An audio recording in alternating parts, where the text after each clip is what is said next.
I don't think that there are really typical shops now in Paris, because we are living in a very touristic, we are depending on a touristic way. For example, La Rue de Rivoli, where we had such specific stores, is today completely different. You can find Eiffel Towers coming from China, it's nearly nothing. The shops, the structure, the architecture is definitely Parisian, but what you have inside, no. That's why I like old shops, because sometimes there is a sort of conservation of what were originally the shops, for living people in the place where they were living. Now that I live in Paris, I have to remind myself of those beautiful parts of Paris. We are very far from what is, according to me, Paris, because Paris is a city where you have lots of human beings, but we are human beings, and Colette is international. It is a concept, so it's made for everyone, but when you do something for everyone, you don't do anything for someone. You know, there's no identity. It's just something that you want to sell to the world. And behind this notion, there is someone missing, human being. And that's my problem with that. That's why I like La Haute Couture. Not because it's bling bling, it can be bling bling, I hate that. Just because it's based on human capacity to do something good for others. That's why I like vintage shops, for example. I definitely appreciate the mom and pop side of things. I'm not going to say that I don't buy some clothes at Zara. I'm pretty sure this is a Zara sweater. I'm pretty sure these pants are from H&M. Oh no, these are Zara too. But I do appreciate sort of the uniqueness that you can find in the boutiques. I appreciate supporting stores that I know are run by families or who have been around for a long time. For example, I know in Toulouse, I know this is not about Paris, but in Toulouse it's a papeterie. It's a paper bookstore that's been around in the very center of Toulouse for years and years and years, and it's closing down. And I think they're putting a Sephora in its place. And the people of Toulouse are, my boyfriend, for example, that's where he used to buy his books for college, and he's really upset, and his parents are upset, and it was kind of like a staple of the centre-ville to have this bookstore.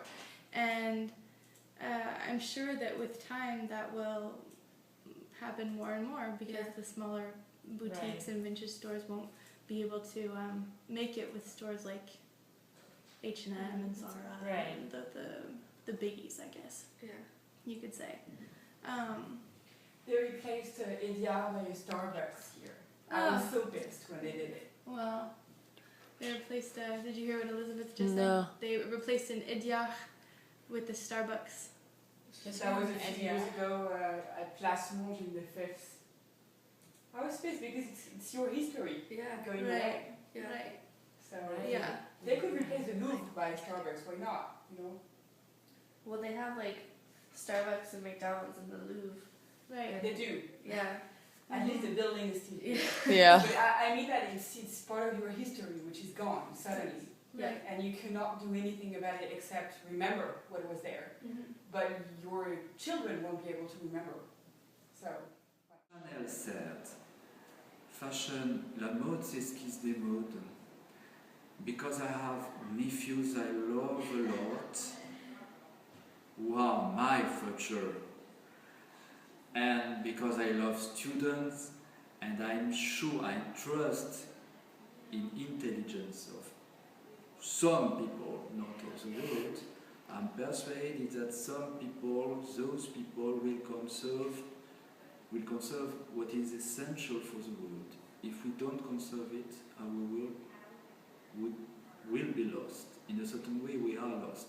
But I'm persuaded that some people are conscious that we have to protect ourselves from a crazy world which has killed a lot of people in the beginning of the 20th century. We had 2 mondial wars just because we were obsessed in being the best. The result is that today we don't know in which world we are living. How much do you think the owners of the shop play a part in making the shops have this old essence of Paris? They are the spirit of the shop. Exactly like Cadol, the shop of Mademoiselle Cadol, 4 Rue Cambon, is according to me really a good shop, because nothing has changed from the birth of the shop to nowadays.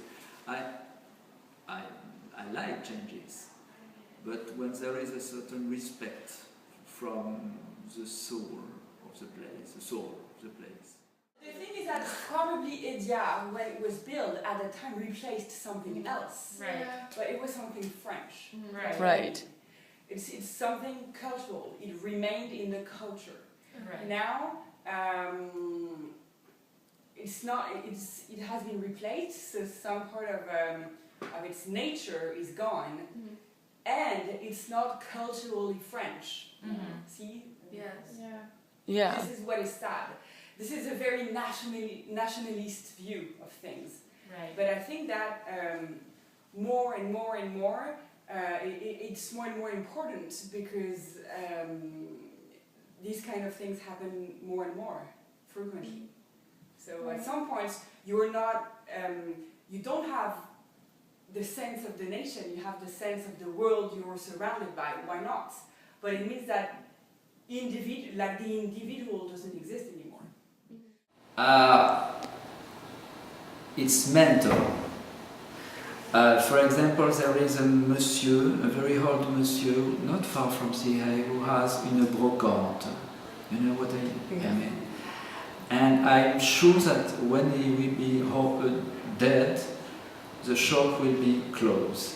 Because he is a Jewish man, placed in a Jewish area, and is typical probably of what was the Jewish community in the 1940s, 50s. Is a sort of survival of what Paris was 50 years ago, 60, 70 years ago, and it's moving. It's very difficult. Very good friends of mine have a bookshop, which is a traditional one. They say it's very difficult to us to resist, but they do. Until when? I don't know. It's not a problem. We all die. They do. And that's... maybe it's not a whole house. But that's a proof that Chanel was right. There is always a rebirth if you want it. The rebirth of Life. And commerce is not... when you want to be commercial, you don't have to be commercial. That's a lesson of, I think. You have to be sincere. Sincerity is very important. If you just sell, it doesn't last. I don't know. As a student, there's also the affordability factor that you have to take into account. So, as much as I like to support, and I think it's nicer to support the smaller boutiques that have charm and the people who are working there have a vested interest in the success of the company, there's also sort of a practicality issue that's not always feasible for everybody.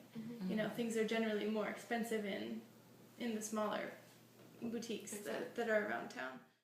A lot of it is also respecting the architecture and the beauty of the city, even if you're going to incruster, as we'd say, a big chain store into it. For example, I was over on, I think it was in the 5th, where was I?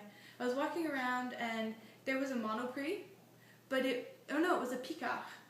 A Picard, which is it's a French store if I'm not mistaken. And but you could barely tell that it was a Picard because the way they had done the facade of the building, it looked like all the other building facade. It just meshed perfectly, and so it didn't disrupt your the visual look of the look of the city. So I think that these big chain stores are coming everywhere, and it's kind of inevitable, unfortunately. But I think if people can respect Paris as the artistry of Paris, how it was created, it will take away from sort of the eyesore. The problem of that is that we don't know precisely now where we are living. And because there is this attraction for internationalism, but perhaps my problem is that I'm French and I'm Parisian now. I began to be some years ago. But what I mean is that I don't, because I live in the city, I'm not necessarily conscious of the specificities. I feel them, but because it's my quotidien, it's difficult to me to be certain that I'm living in Paris today in a very Parisian place, even if I feel that some places are more Parisian than others. Mm-hmm. The mix between tradition and modernity, that is the best way. That is the way, I suppose. I think that the places that are, how would you say this, that are historically very important to the French and to Parisians in general, I hope that those places would never be destroyed by the big bad wolf.